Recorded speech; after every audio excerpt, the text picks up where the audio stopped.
It is 9:30 and welcome to the Dr. Jaime Show. I am so excited that you are here. Happy Friday. Friday is such an awesome day of the week, and today it's even awesomer. Yes, that's a word, because we have Jodi McLean here who's going to talk about her new book, Intrapreneur.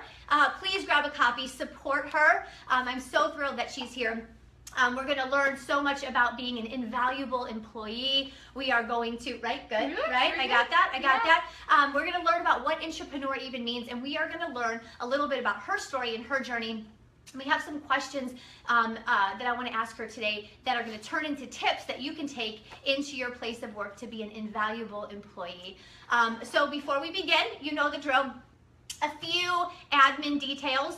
I'm really excited that next week we are having Lisa Gilmore. I love Lisa Gilmore. Yes, LeBron. I am so happy. They are in male-dominated fields. So what we're going to talk about is how to survive in a male-dominated field, tips on success, the trials and tribulations that they have faced. So we're really excited to have those ladies on next week. I have some super exciting news about the men and work-life balance segment that I aired. I cannot tell you what that super exciting news is about the men. And I did tell her, if she tells you, I know where she lives. Not really, but I'll get your address by the end. And I'll find out where you live. But something great happened from that segment, and I look forward to sharing that with all of you as well. So, okay, so I think that is all I have for you. I'm going to turn this over to Jodi. I am so thrilled again that she is here, and she's going to tell you a little bit about herself and her book, and then we're going to jump directly into the quote. For those of you that are tuning in that always watch the Dr. Jaime Show on the Big Chat platform, you know we first talk about the quote of the day, and Jodi's quote up there is going to be something worth talking about today. So, welcome, Jodi. Thank you. Yay! I'm so glad that you're here. I still feel like an Amazon next week. No, she is not. Figure this out. She is not even. Come on, you can chat in. We look good, right? We're working off technology problems. Oh, my pocket. Put you right here. I don't know. I'm kidding. Okay, so Jodi, oh my gosh, tell us a little bit about yourself and why you wrote the book. Then we'll do the quote and you can tell us the journey. This is actually my second book. The first one I wrote more as an exercise in self-exploration, and also because we encourage our clients, actually kind of force our clients to write books. So I wanted to go through our process and get into more of what we do. Okay. And I wanted to do what the clients did. I wanted to experience their journey and their ups and downs and what made it difficult for them, so I could really be more empathetic and also more knowledgeable about what we do when I talk to potential clients. Nice. So if we're going to encourage our clients to write books, then I thought I better write a book. And I had no idea what I was going to write a book about. I had no idea. I'd always thought it'd be fun to write one, but your first one, it's hard. Yeah, you know, and what I like about what you said is that you tell your clients to do it, so you have to do it. In life coaching, that's so important. I tell my clients certain things. Drink water, exercise this many days, focus on this, be goal focused, and I have to do it. Because one, I have to know what they go through, right? Yeah. And you got to practice what you preach. So for those out there, practice what you preach. Okay, very good. So we're going to find out so much more about Jodi, so much more about the book, but let's jump into the quote. This is Jodi's quote. She did plagiarize it. No, I'm just kidding. Just kidding. She didn't. Straight out of it. Straight out of her. Okay, life is meant to be fun. Stop resisting. Okay, what does that mean? This is, I guess, an actualization I came to in my 40s, because in my 20s, everything's difficult. I mean, you're really struggling to find your place in the world and how to work with men and compete with men, and you know, it's kind of like kill or be killed, and how do you get the best job, and everything's so intense and so serious. And then in my 30s, I kind of lightened up a little bit. I got kind of like, I'm sick of being so serious, so I kind of withdrew a little bit. And then in my 40s, I'm like, screw it. Life is meant to be fun, you know. Stop taking everything so seriously. Even the elections, everybody's getting so worked up. You know what? Just do what you can, enjoy your life, deal with what you have to deal with, and just stop resisting life. You know, once you embrace that idea that it's supposed to be fun, that you're supposed to work to get a paycheck, to go do the fun things, and as a means to an end, just stop resisting it, and it gets a lot easier. I love it. I love it. And I think so often in life, we you know, and I talk a lot about the work-life balance, but so much it's like work, work, work, work, work, and then even life is work, right? Raising kids or Read that in your book. Yes. Oh, yeah. See, it's in the book. After you buy her book, you need to buy my book. So, but that's the thing. We get so involved in it. Everything is just work, work, work, and oh, I'm so busy. I'm so busy. Oh, I have no time. Oh, da da da. And it's like, just add some fun into there. Add some Lighten the hell up. Lighten up. Yes. You know, when you find yourself getting so worked up over things that are out of your control, just, you know, deep breath and be like, okay, this is not how it's supposed to be. No. Just And shift your follow attitude your a own little bit. path. I like, you know, she brought up the election for a minute, and we are not going to discuss this today. I'm so over that. Yeah, we are so Done. over. But when a decision has been made, okay, it's out of your control. Now, how can I align my life with that? How can I set goals? What can I do to promote myself moving forward? You got to focus on yourself. Okay, very good. So I have my handy dandy note sheet to ask her some very professional questions today. Okay, so let's see. My shoes up. Before we even begin, what the heck is intrapreneurship? I have no clue. I do have a clue because I read her book, but I didn't have a clue. I thought you made up the word. Did you make up the word? No. Okay. It's been around longer than I even was aware. I kind of heard the word being knocked around in our global company with the idea of developing leaders within the company that aren't just the business owner. Okay.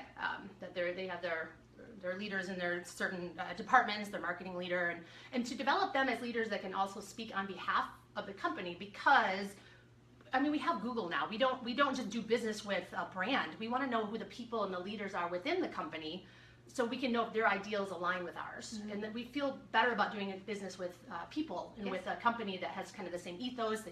You see, they have a social component. You know that the money is going to certain things and not going to a greedy board of directors or something like that. So you need to develop faces for the company. You think of Steve Jobs. He personified Apple. Yes. So the CEOs need to look to do that. You want to have a figurehead for your company, but you can have several figureheads. Okay. And that's what an intrapreneur is a leader within the company that isn't the top. Okay, and that's, you know, okay, so correct me. You work for KPI, Key Person of Influence, correct? Okay. So when I see KPI, I think Topher, but I sorry Topher, more think Jodi. Okay, so right, did I just get her fired? I hope not. But I think about you. So that's an intrapreneur. So you don't necessarily own the company, but you're doing something within the company to stand out so much. And to become a face for the company, a trusted face for the company that can speak to the corporate ethos and reflect those out into the community. And I am business development, so I'm out there more than our managing director, Topher, is. So people are probably more familiar with me than they are necessarily with Topher. Okay, so what about to a certain degree? So what happens then if you are within a company and you want to be this invaluable employee, you want to stand out, but you don't have, you said you're out there, so I'm assuming you do networking, right? Sure. Okay, That's how we met. yes, exactly. So, but what if you're not in a position where networking, like your company doesn't have you go out and network, like they're a huge company. What are some tips that these people can do within their company to stand out? I love it. Okay, so I'm gonna get serious here. I'm taking my glasses off. Oh, wait. And this gets into why I wrote the book. So I'm gonna backtrack a little bit to kind of lead into that question. Yeah. I was a corporate employee for 11 years. I mean, that's what I knew. I watched my mom and my father, stay with the same company for a long time or stay in that same industry, and you put your time in and you're loyal and you work hard and you get to the retirement and you get the gold watch, and that's how it's supposed to be. That's what I observed growing up. So, I did too. Yeah. So you give yourself to a company, and you at the time that happened, you take a lot, and you kind of start after a while feeling martyred if you're not getting rewarded, because with that corporate employee mentality, you're thinking, I'm giving myself to you. You owe me. This company owes me. They owe me a paycheck. They owe me recognition. Nobody owes you anything, and that's the first thing you need to do, especially this day and age, right? Yeah. What was the question? Oh. There was a reason I was going down this road. Okay, yes, so if they can't go out and network, what can they do to be this invaluable employee within the organization? Right. So here's how you change your mindset in order to think like an intrapreneur. Okay. You have to think of your own self as your own business. And the company that's hired you and is paying you is your best client, your only client, really. I like so you gotta keep that client happy. That client doesn't owe you anything. You owe them the best of what you have all the time. So you have to really think of that, and you have to keep marketing yourself and reassuring your client that you are the right person to be in that position.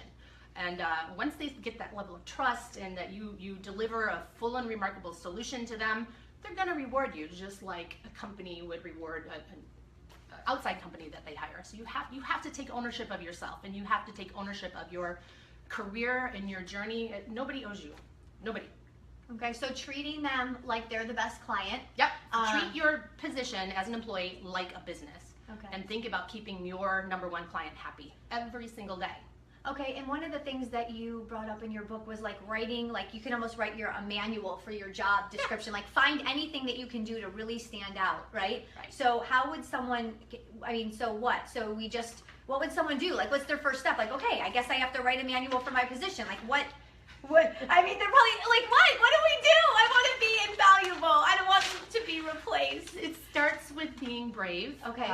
And standing up and speaking out in meetings. And part of what happened to me, that's why I was going down this road. Okay. I spent 11 years just putting my time in and kind of flying under the radar, thinking Okay. I don't want to be noticed because I don't want this company to fire me, because it was getting to that point that everyone was just biding their time. We were going through that in 2008 through 2010. This happened to a lot of companies, that they were getting rid of their higher level employees and bringing in the younger ones. They could work harder and pay less and all that. And it was that was the corporate culture, and it still is for a lot of people. Mm-hmm. So the best thing to do is hide. You get on your desk and you hide, and you just don't cause a stir. And that's like the worst thing you can do, because then they don't think about you. You're just another person. You're not a brand, or you're not something that's providing value to them. You're hiding. So that's the worst thing you can do. So stand up. If you notice things in the company that could be changed or made more efficient, talk to your leadership about that. Never come and complain to them. Always notice an inefficiency, okay. and recommend a solution, because you have a different vantage point than they do. So that's a huge one, that if you bring something to your leader's attention, always come with a solution. So you're not just bitching, you're offering a help. None of this. Yeah! I don't know if they can hear that, but I don't know if you can hear this, but this is the BS button. So no BS to your superiors, I guess. Right. Okay, you talk in the book about knowing your value, really knowing that. What does that mean? I did not understand my value, and I'm just going to put it out there. I worked for Home Shopping Network for 11 years, and they're a remarkable company. I have nothing but respect for them. Now, when I was first let go, I was bitter as hell. I was angry, and I didn't understand. So this all happened for a reason, and that's the book is a result of that, and having to go through that journey.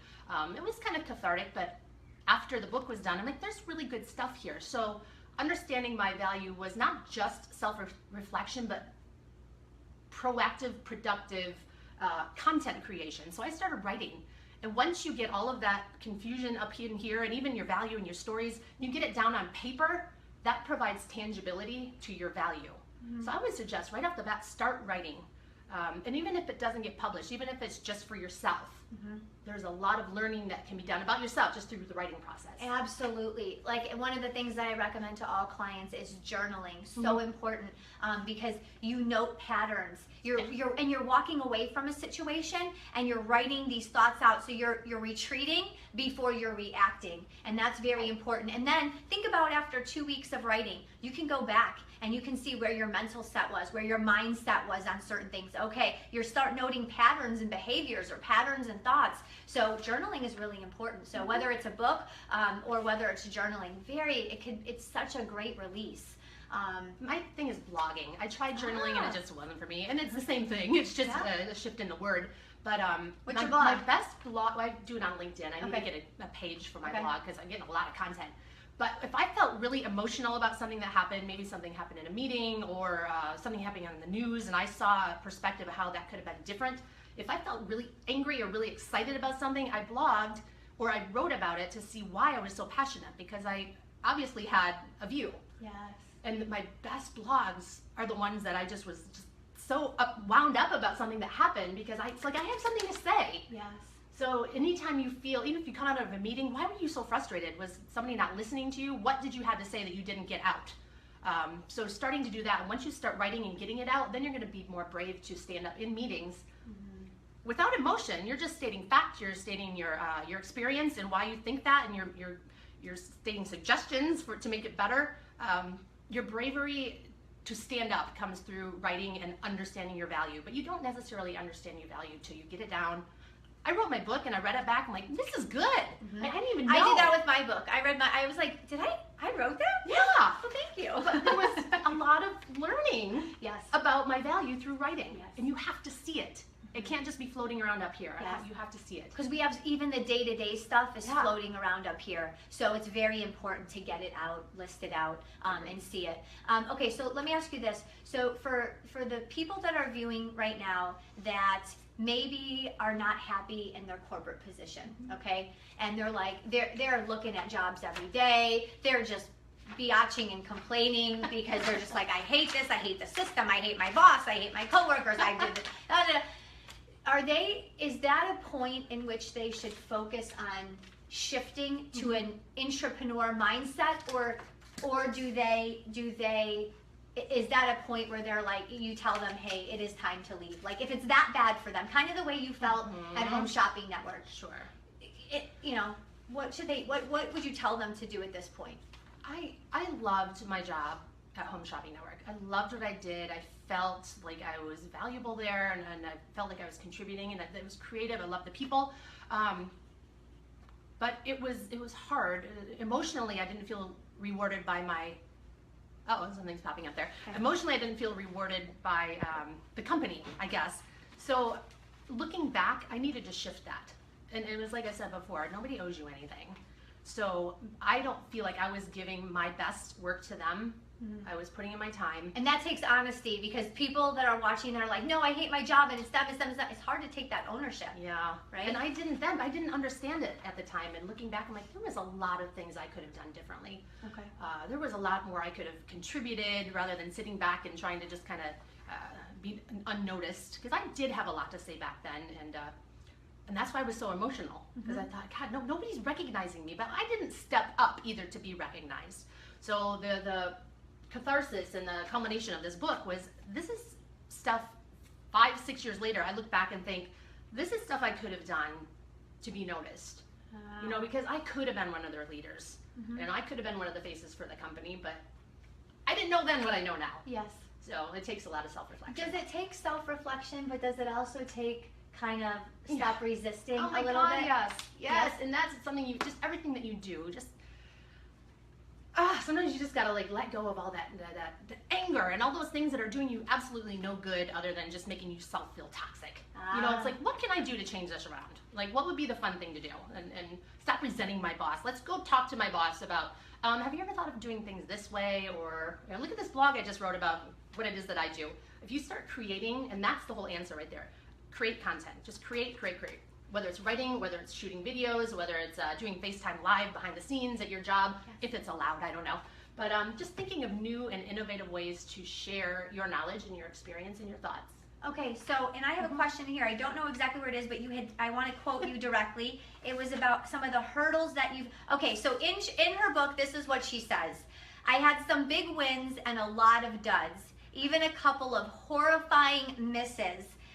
So can you share some of the hiccups that you've had and how you hurdled them for those people that want to be able to hurdle? Well, I'm really lucky in the respect that I work now for a company that embraces failure. They just say fail quicker. It's how we learn and figure out what doesn't work so we can figure out what does work. We've all failed. Every single one of you listening, and both of us. Absolutely. Every day. We fail multiple times. Yes. That's just, and rather than taking that on as a negative, be like, oh good, I learned something here. We can't do it that way. We gotta just shift this little thing this way a little bit. But I think my biggest failures have come in my current role because I'm allowed to try big things and I'm allowed to fail. Nice. As long as, what does he say? Topher says something like, an action made with aggression is better than no action at all, or something like that. So I don't remember the particulars, but we had a big event we were trying to plan, and the venue we planned it for, I didn't check in advance, and it was actually closed that day. And we had like 10 people coming, and then we only ended up with one, and it was like this big expensive thing, and it was so embarrassing, and I thought, oh my God, Topher's gonna be so mad. And he's like, no, it's okay, what did you learn from it?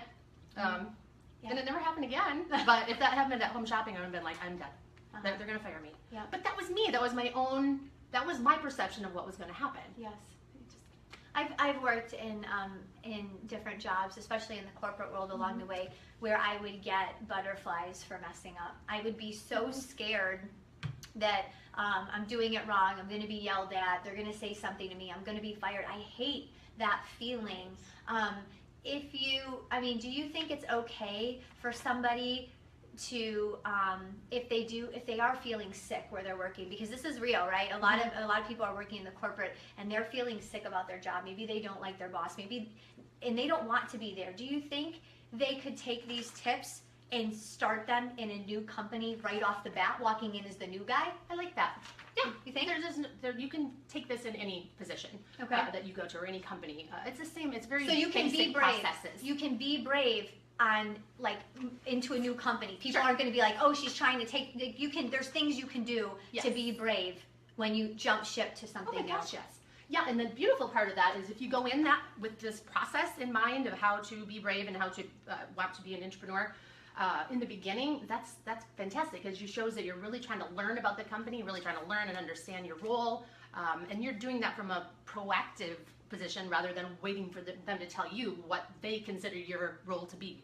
Nice. So you get to kind of define your own role and push the boundaries a little bit. Okay. And say, what if we did it that? Because you have a fresh perspective, not somebody who's been doing that same job forever. So you come in and be like, oh, why do you do it that way? What if you did it like this? Okay, so now that leads me into the question. I love the part of your book where there's like a 6-step process and pitching, and I can't explain it nearly as good as she could. That's all you're getting from me. So what is this process in pitching? And sure, we're all over the place, but the book is I know it's very structured. So there's ideas and processes in here and checks boxes that you can mark off, and suggestions of how to do these things. So it's outlined very nicely. But the first thing comes down to pitching. Okay. And this you hear about elevator pitches and the Shark Tank pitches and all of that.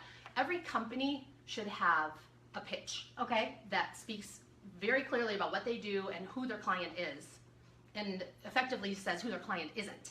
So if your company doesn't give you that, then you should go to them and say, how do I tell people what it is that I do? How do I tell people what our company does and who do we do it for? I want to be able to do that because my family asked me at Thanksgiving and I don't really know how to effectively convey that.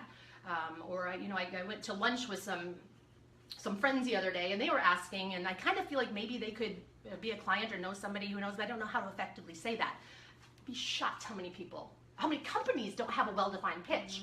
So what we teach our clients at Key Person of Influence is it needs to come from the top.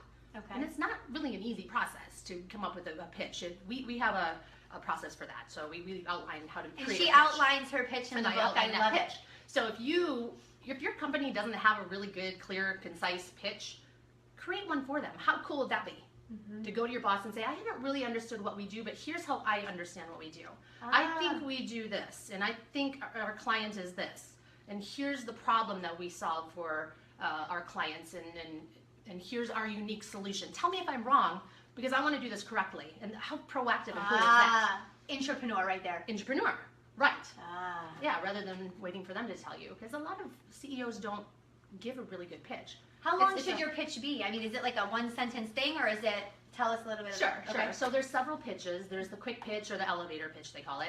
There's the social pitch, which we probably did when we met at a networking event. You have a glass of wine or a cup of coffee and you're just having a conversation about what you do.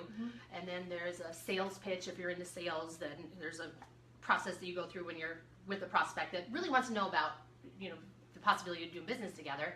There's a media pitch if you want to get on TV, if you write a book, and how to pitch that book to media outlets to get interviewed, on radio or podcasts, that sort of thing. There's an investor pitch. That's what you see on Shark Tank and what the startups all do when they're trying to get capital. So there's different pitches, but the one that I talk about here is the social pitch. When you're at Thanksgiving dinner, or when you're out with your friends, how do you converse and just have a natural conversation about what you do? What about the person that feels in their role, they're the jack of all trades? That they feel like, well, I'm the secretary and I'm the marketing and I'm the everything. What should they do when they're in a pitch? Just pick one? That's so tough because it's so individualized, but I will tell you, jack of all trades is bad. It is bad. It's bad. I made a note in here. I'm going to talk about that today. Anytime you say I wear a lot of hats, I do a lot of things, that does not clearly make people understand what you do and who your client is. You need to be very, very, very precise, and you don't even necessarily have to be 100% accurate. What we say at KPI, shoot for the target. You think about a dartboard in the middle, you're always kind of aiming for that bullseye. Yep. But you do business in the market. There's ways to score and the 20 and the 18 and all that sort of thing, but you're always pitching for that ideal. So who is your best, your ideal client, the one that pays you the best, that isn't a pain in the ass to work with, that is in line with your ethos. Like, who is that? And maybe it's attorneys, or maybe it's nurses, I don't know, but maybe it's people who want to buy a house on Bayshore. You know, it can be that precise. But always pitch for that ideal, and think about who your avatar is. And I love that you wrote about it's okay for clients or something to disqualify themselves. I think is the word you used. I love that. So you don't.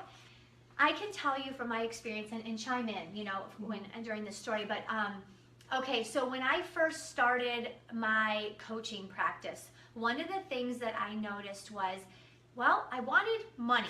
I wanted clients. That is the truth. I am not going to lie. I'm starting brand new. I don't know what the heck I'm doing. I have to pay bills. Oh, yes, I can take on this client. Oh, yes, I can take on. Oh, yeah, I can work with that. Here's the thing. One, I ran myself to the ground because I'm taking on clients that I truly, even though I'm clinically, legally allowed to treat them, that wasn't my thing. I didn't enjoy it. Then there were people calling me saying, well, can you take me at a discounted rate? Okay, now I'm taking, by the way, those are the worst clients. Always say no. Oh my goodness, always say no. Right, but you just want to be out there. So I'm like, oh, I get it. So I became like this jack of all trades, doing everything, and I was down.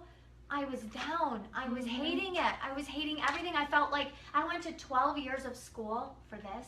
And I want out. And then I realized, hey, Jamie, you can turn away from clients. It's okay. For your clients. Yeah. I can just say when someone calls, hey, I don't work with that particular person, or hey, let me refer you out. Then I started only keeping the clients over time that I truly love. And clients, if you're watching, I love you. So if you're my client, I love you. So, but that now, years later, I'm with a whole bunch of clients, all that I truly love working with. Beautiful. Right? You pitched that then. Yeah. Just me. You got there. You get what you pitched for. You do. I get. But that was the thing. So I went from jack of all trades to saying it's okay to disqualify some, so that I can get really good at one thing. And when you get really good at one thing, those people refer you out, and you get lots of good things. So find referral partners for those people that you don't want to necessarily work with, but somebody else specializes in that. And there's so much integrity and respect when you do that, and people appreciate that. Yes. I can't give you the best service that you need for your particular thing, but I know who can. So here's their phone number. Nice. Beautiful. Nice. That's a beautiful thing. But I'll get back into the employee spectr, because I think we're getting out into the business owner. Yep. That's a whole different conversation. Yes. But as far as an employee, if you don't know what your job role is, then you need to have a sit down with your direct supervisor and say, I'm not exactly clear on what my priorities are. Here's what I think they are. Is this right? Don't go in there and just have a conversation, make your manager work harder. Say, this is what I understand. I've worked hard, and these are the things I prioritize. Is this what you expect of me or not?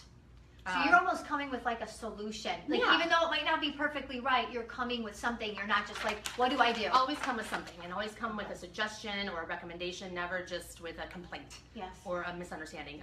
And that shows initiative, and that will help to elevate your being viewed as an entrepreneur. That you're making it easier for your boss.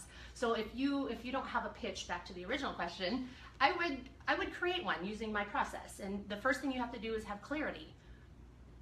What is it that your company does? And it's something very simple. It's not, we do anything for everyone. We sell houses. Think about a realtor. A realtor who says, I can really sell houses to anyone. No, you need to be very clear on, I sell multifamily homes on Bayshore Drive, or I specialize in condominiums. Because really, if I sell houses to anybody that's looking for a house, that homeless guy down the corner is probably looking for a house. You know, there's people that are out kicking tires that aren't qualified. You're not going to work with anybody. You have to be very clear about who you want to work with. I think I'm getting off track. No. So clarity. You need to be clear on what you do. What you do. Yes. Who are you? You're Jamie. Give me just I'm Jamie. I'm Jamie. I am a life coach. And what? And Okay. So I'm Jodi McLean. I am the director clearly of business development.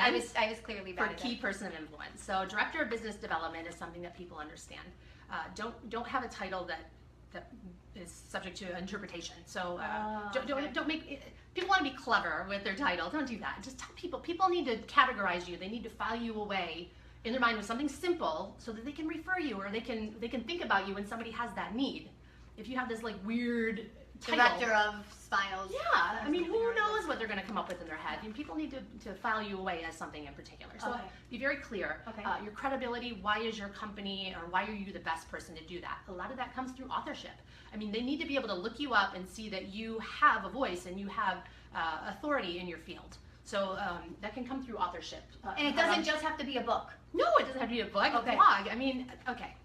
I'm going to get off track again. Oh, So, sorry. Where are we at? We have time. Do we have time? We have time to get off track. We have 30 minutes to think get off about track. this. Think about this. I am the first person in our global company. We have 7 offices in 7 cities worldwide. I am the first employee to actually write a book. Woo-hoo! Right? So this is my second. When my first one came out, my boss was so proud of me, and he was so proud that one of the U.S. employees of our 7 cities globally wrote the first employee book. He couldn't even stand it. He was like peeing himself. So, and now I blog about I it. hope he's watching. Oh, he is. I think he's watching. You peed yourself. I don't know. I'm guessing. Okay, just he just kidding. had that goofy Did you parental look on his face, like that goofy, like my kid just hit the home run. But yeah, so that was the dawn of Intrapreneur. Because when I saw that goofy look on his face, and this was at our book launch party, and there were 200 people there, and he stood up with that goofy look and said that, I'm like, I am bulletproof right now. I mean, he would never let me go, because I thought enough on my own time to write a book. You were an entrepreneur. Yeah.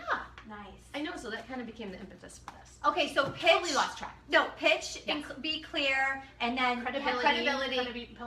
And you'll get this in the book if you get it. And I blog when about you it. And get that's it, free. you have to Right. support Jodi, and Yeah. you need to go grab her book. know Moment what? of pause. If there's a way to do it, I'll put my Jodi, blog up on there too. Will you sign this book for me? Right now? Yes. Are we done? We're not done. No, are we're we? not done. Okay, good. No, we're not. We had a half hour, but why not take? You guys want to see this, right? This is live, baby. Aw. Come on. So I want something profound. thumbs up, And then we're gonna go. We did pitch and clarity and authorship. Pitch, credibility. Pitch. Clarity, credibility. Yes. Problem. Problem. What is the unique problem that your company solves for your clients? Or not unique. It could be very wide. People need houses. That's a problem. Your unique solution. Okay. So why is your company the one to provide that solution? And what makes it unique? What makes it remarkable? Okay. Different than the 20 other marketing firms or whatever it is down the street. So you need to have a unique solution, your own proprietary formula, something like that. So what is your? I want you to sign this before we continue on. I can't hold out. I'm on a roll, girl. I can't hold out. I just can't. We need to pause for Carry this. on while I write. Everyone stare at her. No, I'm just kidding. Awkward. No, guys, I want to show everyone your beautiful Okay. signature so that they can purchase your book, nice. Intrapreneur. It's awesome. We are going to continue on with your unique, why you need to be unique, why you're different. We're going to do that in like 10 seconds. But I want you to see how awesome she is. Yay, I'm getting it signed. Yes! Aw, and she loves me, and I'm so proud of her. love Please, her. truly support Jodi and pick up a copy of Intrapreneur. Okay, so going back. All right, so you're unique. How are you unique? How are you different?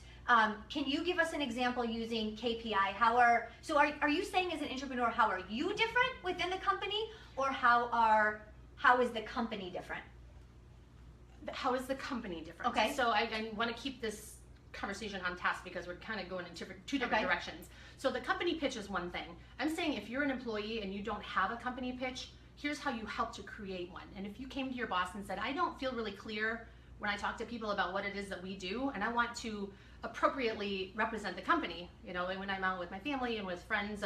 So here's my understanding of what we do. Follow my formula: clarity, credibility, the problem we solve for our clients, the solution, how we do it differently, Okay.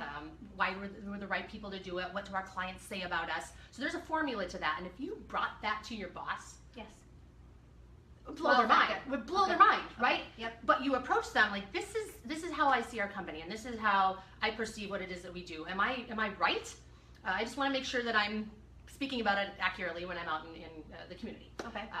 And that shows that you're not being insubordinate. I noticed we don't have a pitch, so I created one. That's not the way you approach it. You say, I'm trying to provide a solution, Okay. you know, so am I on point here? Yes. And if not, then let's do it together. Okay. If you do have a pitch and you think there's a way to clarify it a little bit better, or if it's one of those, we do a lot of things for a lot of different people, that's bad.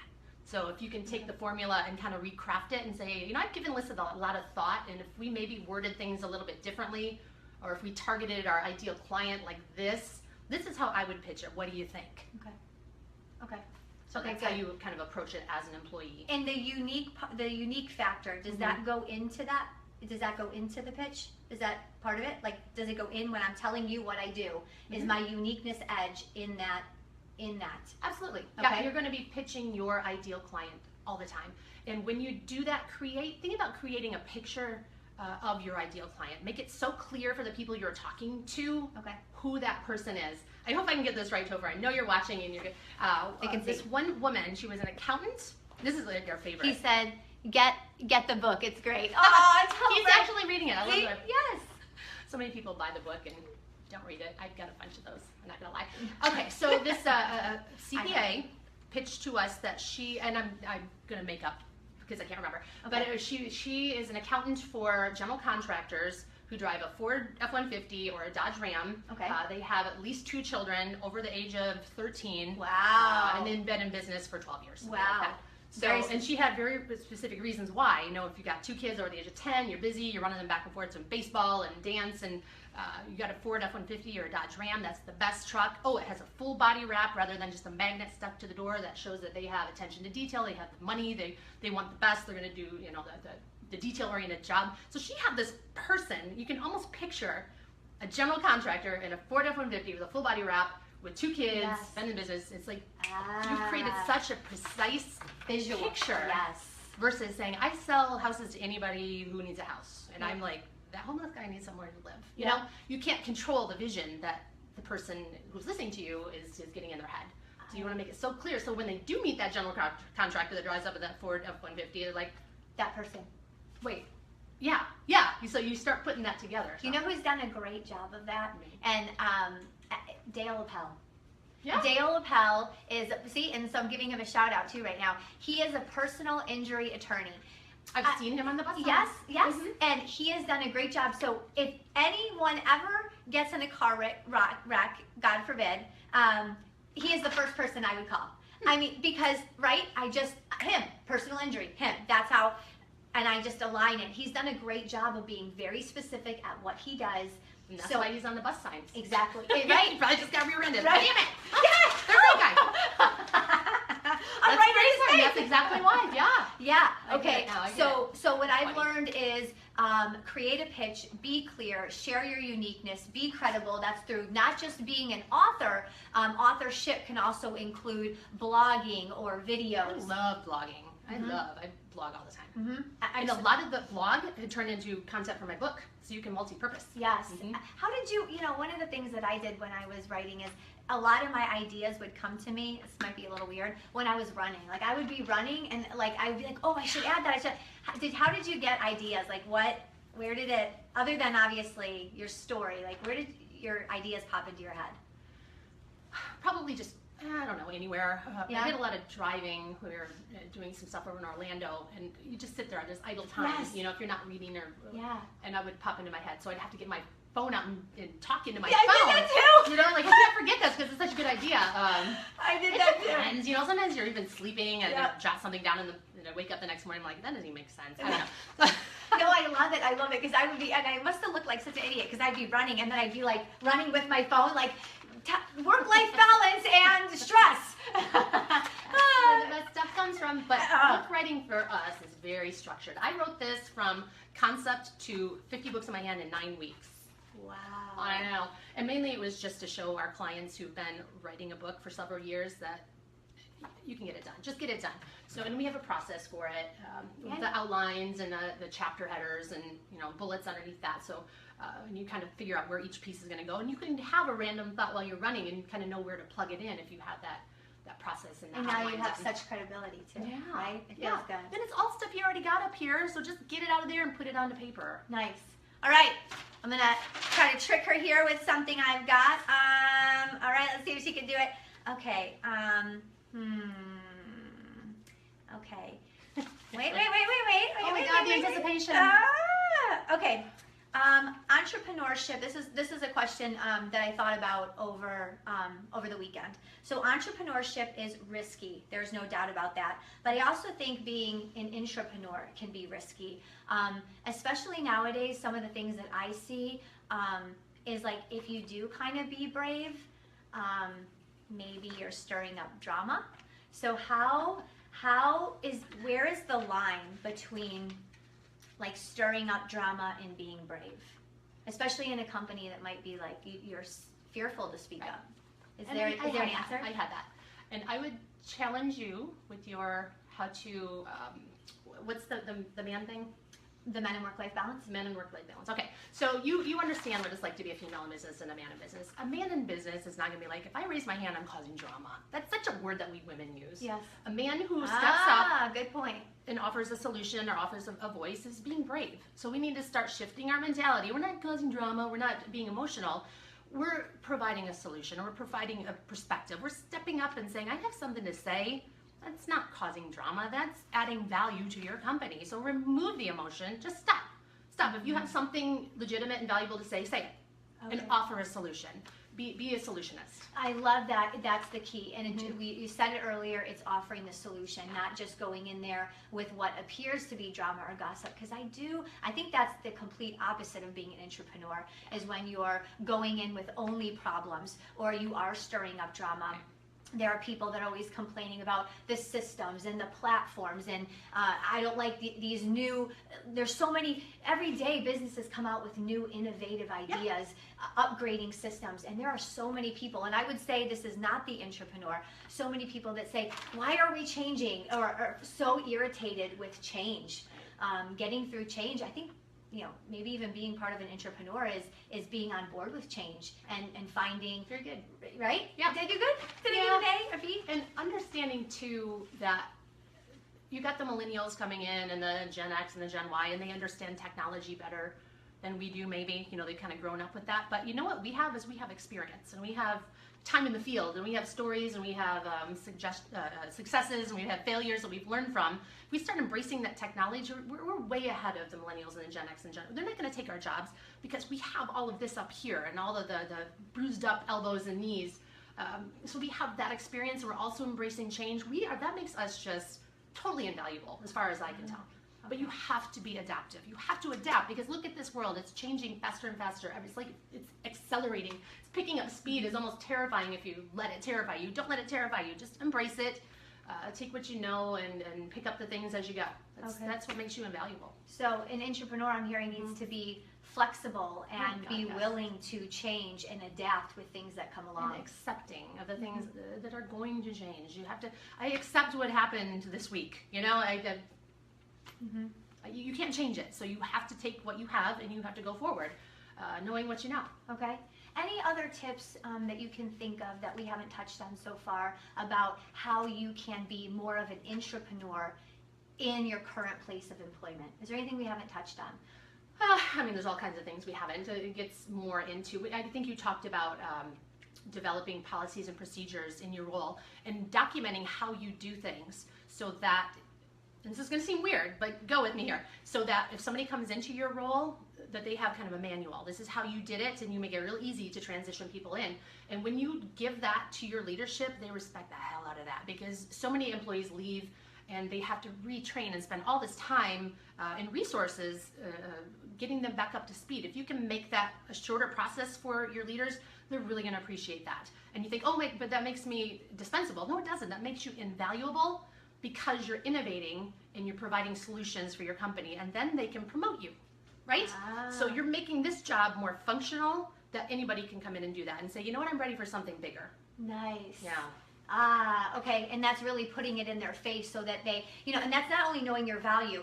So often people just, this is really making people speak up. That's the key, is really getting noticed within your company so you can get those promotions, so you can, okay, and what about, and I don't know if what you think about this, but what about doing things to speak up not just in your, like a promotion within your current place of business, but maybe moving out to a different company, Sure. like, right? Yeah. Could you, I mean, I always tell people, and for those of you that I've worked with, I say, I have like the Dr. Jamie brand, so I'll talk to clients and I'll say something like, pretend you have the Dr. Jodi brand within KPI. I did that. What can you do? Yes, Dr. Jodi here, live.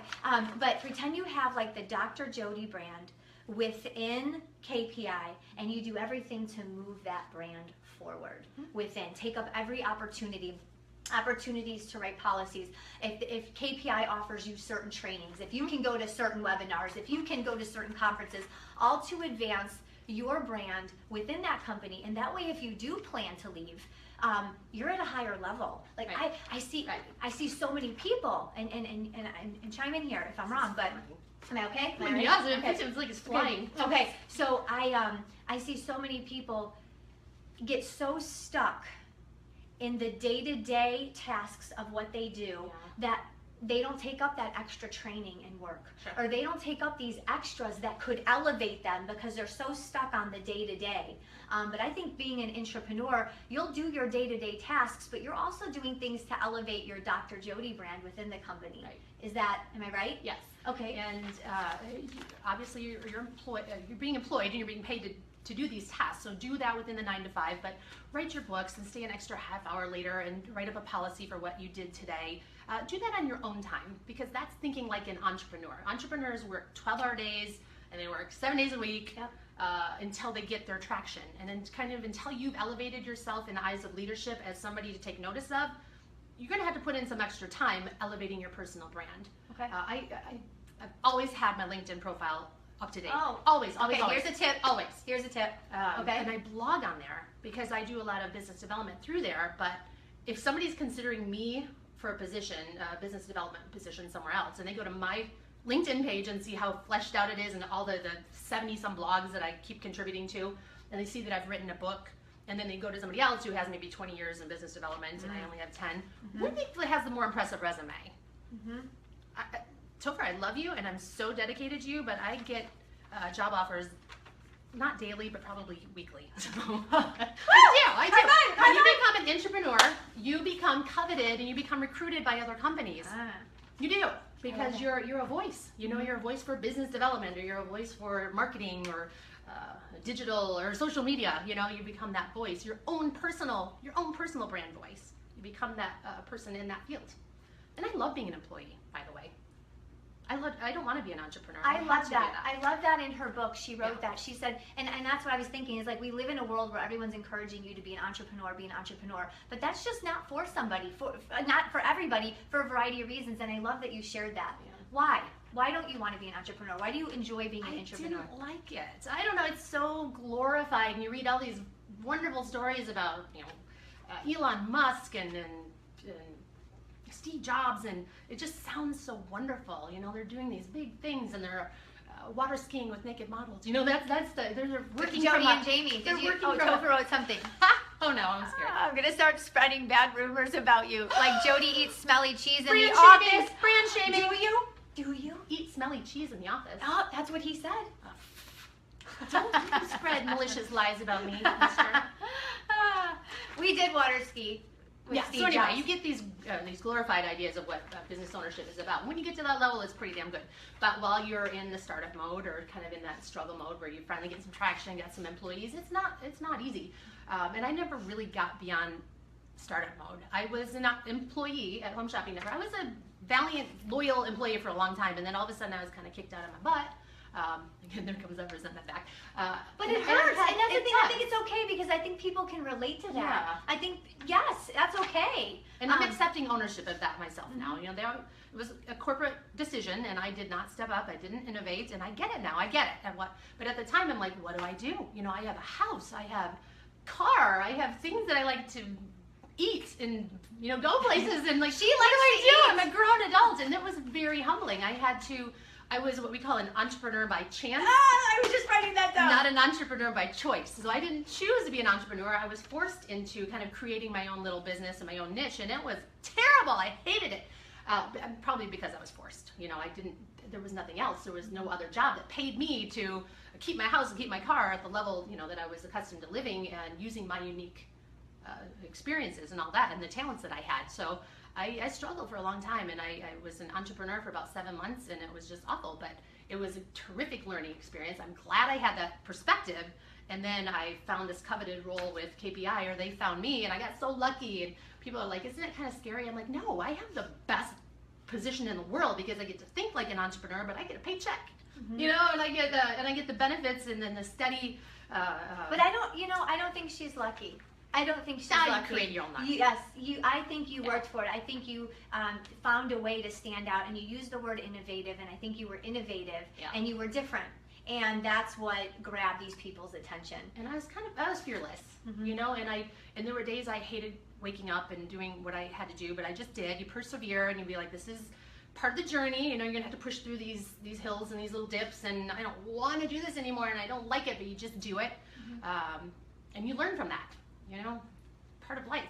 It's not all gonna be good. You know, as I was reading your book, I thought about that. So what would you tell someone that is with a startup company right now, and they want to be that entrepreneur? They believe in these people. Maybe it's a friend, a family member, I don't know, whatever it is, and they're working hard. They're networking. They've got the pitch. They're doing, but it can be scary working with a startup to maintain being an entrepreneur, especially when the entrepreneur is struggling to meet payroll and stuff like that. So how do you? I understand that an entrepreneur is passionate. But how do they keep it going in the hard times? Like an entrepreneur could be like, this is my business, this is my baby, you know. How can an entrepreneur keep that hold and not, you know? The millennials and the Gen X and Ys get this because it's just kind of how they think now. They want to be part of something bigger. And those of us that are kind of in our 40s, we need to understand that too, that if you really latch on to a company that is so in line with your own personal beliefs and ethos, and they have that same corporate environment, and you see this going somewhere and you believe in it so much, then it's easy. It's easy to put in the extra hours to take a lower pay because you know it's going to be more later, because you're working with a passion.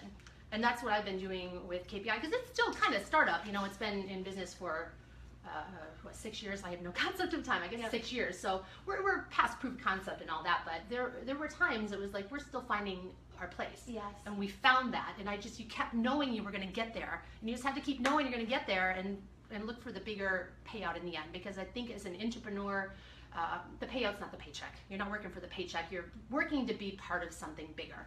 And as long as you're really believing what you do and really believing in what the company stands for and what they can provide to their clients, then it's easy. It really is. I wake up every day just loving going to work now. So it sounds like, too, the different things that you do to become an entrepreneur keep you passionate about your job, right? The innovation sparks excitement about your job. The writing, the authorship, the having a great pitch and people latching onto that pitch, all these things excite you about your job. And I'm being proactive, and I'm being heard.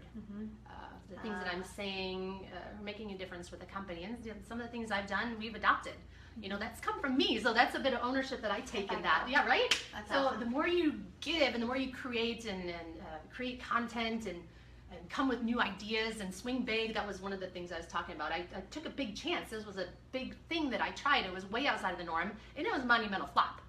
But you know, once we got past it, we kind of laughed about it. I'm like, oh, swung big, keep swinging. Yeah. So we're not going to do that again. Maybe we do it this way. Yeah. So you have to find that company that's willing to embrace that. I love it. And you said, I wrote down here, aligning yourself with a company with your values. I think that if you decide to start working for a company, maybe just for the paycheck, maybe they're going to give you this great big salary and these awesome bonuses, but there's no intrinsic value to you. Maybe some of us like to be part of a team. Some of us like to feel appreciated. Those are intrinsic motivators for you.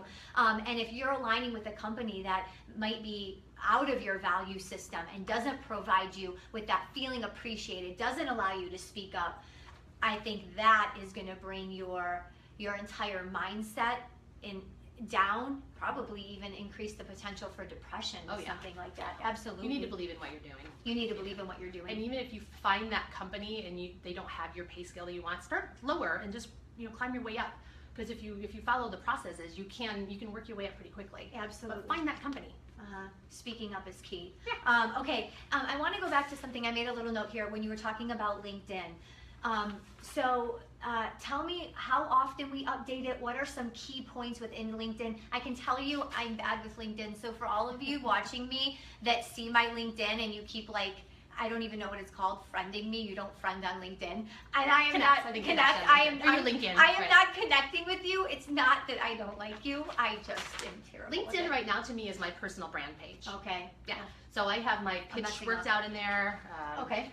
The company pitch, but also my personal pitch as a brand. Ambassador. I'm a brand ambassador, pretty much.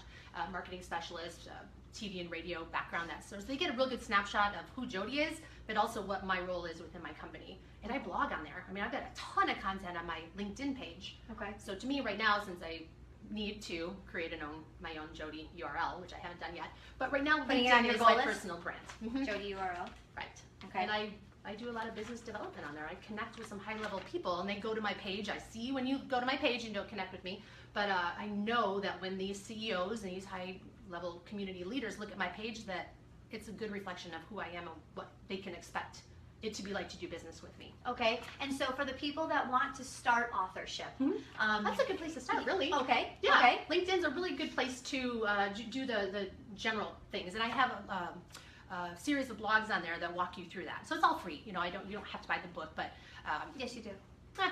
it's nice. Yeah. But I think I've sold like 100 of these books. And 5 of them were to my dad, by the way. It's not about selling the books. It's about creating a brand for myself and saying, I'm an author. I'm an author. How cool was that when your book came out? Amazing.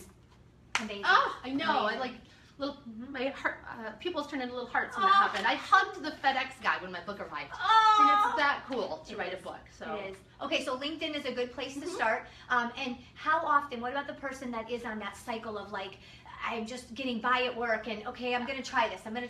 How often to keep credible for the person that can't do it every day, how often should they blog or? I would challenge that you could do it every day if you wanted to. Okay. For about a half hour to work on your personal brand and to make yourself feel better about your days and waking up the next morning. So you're being productive and being proactive and actively working to make things better for yourself. So if it takes 15 minutes, you get up 15 minutes earlier just to do that, then do it. I probably blog. I don't blog consistently, and maybe that's something that I should look into if that's statistically better to do that. But I just feel like if I did something cool today, or if I saw something on TV that I didn't like, or I felt really passionately about something that I saw, then I blog, because those are my best ones. So people know that when they read my blog, it means something. It's not like, oh, here she is on Wednesday blogging again. Okay.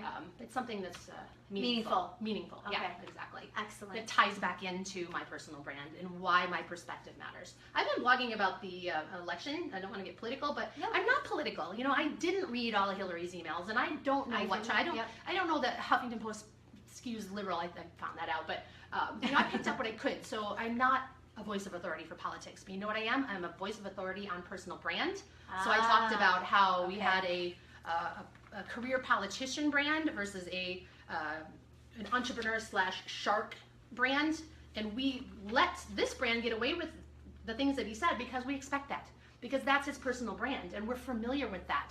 If Hillary had said these things, if Obama had said the things, and that kind of stuff came out, we would have been way more horrified, because that's not what we expect. So I could talk about that perspective. Nice. Yeah, so think of creative ways that you can talk about current topics that you actually have something to say. And you have to have something to say. And that takes bravery. Yeah. It does take bravery to kind of put your opinions out there. But what I like is it's not just flat opinions. Be very cognizant of this. She's talking about when you post something, it has to tie to your personal brand. You need to be very aware of that. Yeah. I see people that could have very strong brands, but they're posting these crazy things out on social media, and I'm like, did you just say that? That hurts your credibility. I mean, even if you're not posting these things on a business like Facebook page or something, you're still sharing this stuff, right? So what I'm hearing is that when you are increasing your credibility through authorship, it's important to be cognizant of your brand. Sure.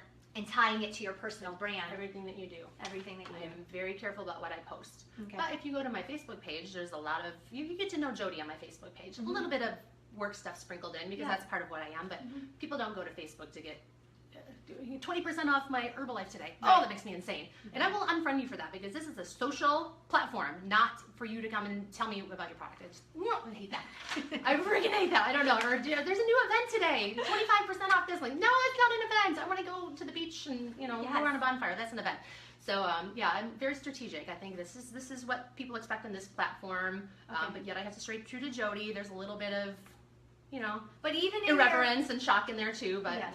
and a little bit of my, yeah, I'm very careful about crafting my brand And what I put out there. even in Jodi's, are we at time? We are at time. Okay, sorry guys. Okay. Over. Yay. Okay, I I'm hope you're scared saying to good things. Okay, but yeah. So, but even I will make it clear though that I am friends with Jodi on Facebook, which is a social platform, but she doesn't ever post anything where that would hurt her personal brand's credibility either. I've never seen anything like that. You know what I do? I use my mom as a social gauge. So if Ah, I keep my mom on there on purpose, and I will not post anything that I don't consider that my mom would read. So I'll, you know, cross that line or I'll push it a little bit just to see it. My mother every time would be like, Jodi.